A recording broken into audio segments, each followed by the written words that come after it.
Welcome to another episode of Slide Work. Today we're working on massive stand-up slides, both heel side and toe side. Couple things to note when doing these tricks.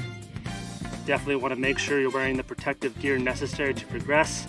If you fall and crash and can't keep skating, the progression stops. Number 2, skate a steep hill. You're going to want some speed when doing these tricks. You're definitely going to want to have the grade, which will help. Number 3, power up through your legs. You're going to want to have a lot of grounding going on through your feet. One thing that helps with that on the heel side slide is to really sink low with your butt and lean onto your front foot and kind of kick out in front of you while powering down through your front heel. And then one thing that kind of works well doing that toe side is to kind of lean onto the inner arch of your front foot, and then when kicking out, really just stomp all the way down through the ball of your big toe and engage your heel into concave. By stomping a bunch of weight into your front foot, you can take weight off the back wheels, which should make them slide easy. Utilize the hill and the carve, but you want to ease into the slide as much as possible. So instead of doing a really jerky maneuver, you kind of want to carve and slide in a very flowy manner so that you can break traction, but also have a smooth transition from going straight down the hill to going sideways and back. And that's for both heel side and toe side. So one thing that'll help with that is a setup that's dialed and also a little bit lower angle trucks. So right now I'm riding 48-degree trucks, and I'm kind of counteracting this by using tall bushings. They add a little bit more kind of gradual flow into the lean, but obviously a lot of people are out there doing big stand-up slides on all sorts of stuff, but a big split degree truck angle like 45-30 can definitely help progress, because it's easier to lean onto that front truck and still get the carve out of the back that you want. Finally, you want some slidey wheels with a lot of consistency. Wheels that break traction easily and consistently are going to be your go-to here. You want something you're very comfortable with that rolls pretty quick, but also doesn't have like a super weird kick out or hook up or any fashion like that. My go-to for big stand-up slides, especially toe sides, are Pal Peralta Byron Essert wheels and Pal Peralta Purple Kevin Reimer wheels. Just the consistency and the shape of the wheel really allows the slide to transition really nicely and translates to your feet through the wheels, so that you can really feel out when the slide's going to happen and also keep your balance when the inside is going really fast. I found a good spot for doing massive stand-up slides. This hill is fairly steep, has really consistent pavement, and kind of banks from the center down to the sides, so we can get a little bit of extra help from the road shape. It's got this nice curve at the top, which then bombs down into this nice turn. So we've got a nice place to do a fast toe side up top, and then another chance to go fast into a fast heel side at the bottom. So yeah, 2 birds with 1 stone here. You really want to keep control. So that's one of the most essential things. And in order to keep control, what I found that really helps is to take 5 deep breaths before doing your tricks. You just kind of want to get out of your head, because that's where mistakes really happen. You want to feel the slide out, and that really takes a lot of bodily awareness, so you can't really waste energy thinking about things. And of course, pick a spot on the road where you're going to do your slide. So always look ahead of you, pick that spot. You can slide the apex or slide before and hook up on the apex, just depending on your style and how you like to approach roads. I'm going to try to stay in my lane when doing these slides too, because why the hell not, am I right? Depending on your stance and what side of the road you're carving on, for toe sides, you really just want to hang out in that carve zone in the toe side area. And for heel sides, you want to hang out in that carve zone of the heel side area. That's where the most of the slide is happening. So just hang there. When you're starting your slide, you want your carve to be like 3 times as big as what you would normally do in terms of a pre-carve for a regular stand-up slide. Just because you're going so much faster and you're trying to keep your slide like from doing a 180, you want to keep that low angle.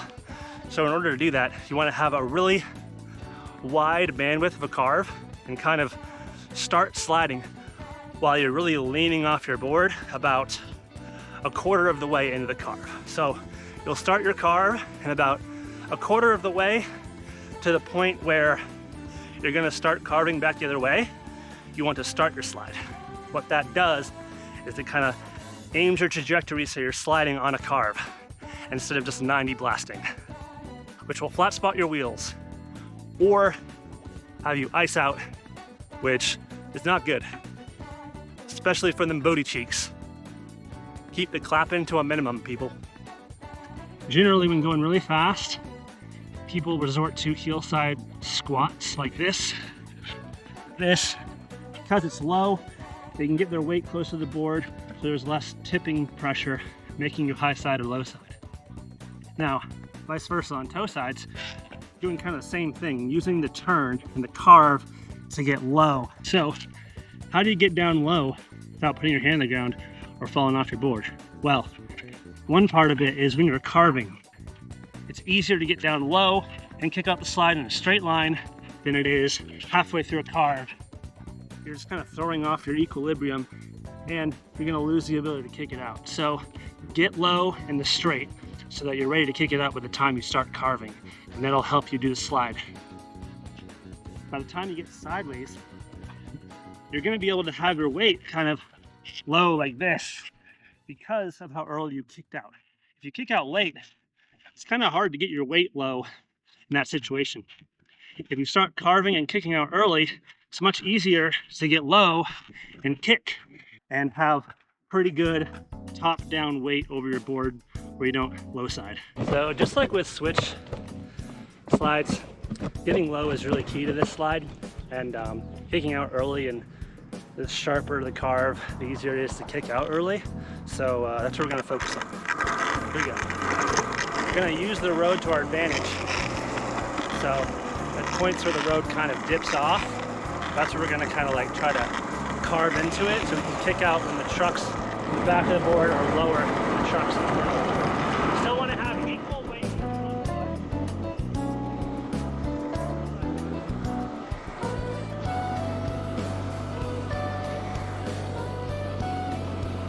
For big heel side slides, it kind of helps to have a corner to slide into because it kind of gives you something to aim at.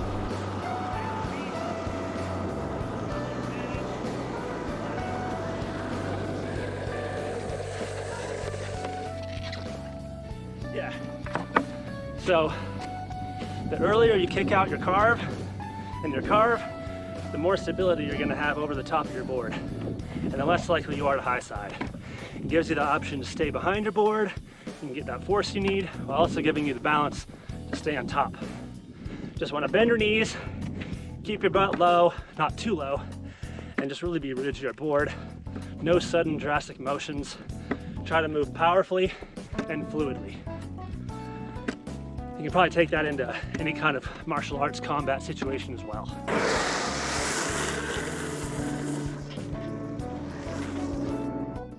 So that one was actually not so good because I saw the camera and wasn't really ready to slide yet, and I tried to make it happen.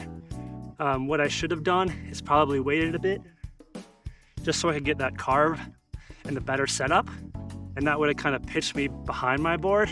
Instead, I was really trying to keep my weight back, even though at the point I slid, I was kind of pitching myself forward in the slide, which is never a good thing. If your chest is over to the front of your board, you're not in a good place in the slide. You want to keep your torso and your hips behind the board and kind of just like root down through your hips and knees and feet so that your knees and feet are kind of angled perpendicular to the board, and then your thighs and the rest of your torso are behind the board. That would be a good position to have.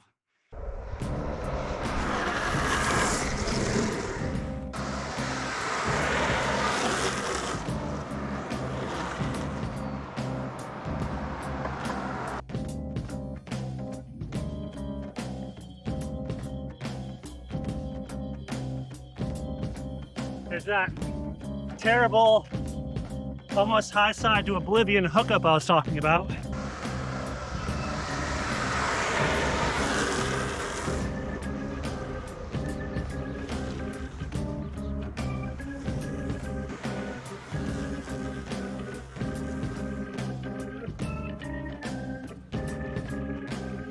Woo! Slide work, baby! A lot of these techniques that I'm going over can be equated to learning heel side and toe side slides as well.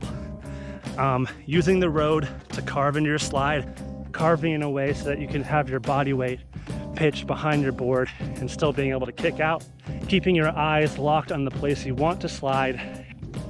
I hope this helped y'all. Go out and find some steep roads, learn some stand-up slides, push them to the limit. Don't forget to wear protective equipment. And if you're looking for a really slide-friendly wheel, check out the Palper Alta Primo. Highly recommend. Good shape, good feedback. If this helped you, share it with a friend so they can learn to slide as well. Go out and skate together and have some fun. Like, subscribe, and share this video. See you in the next one.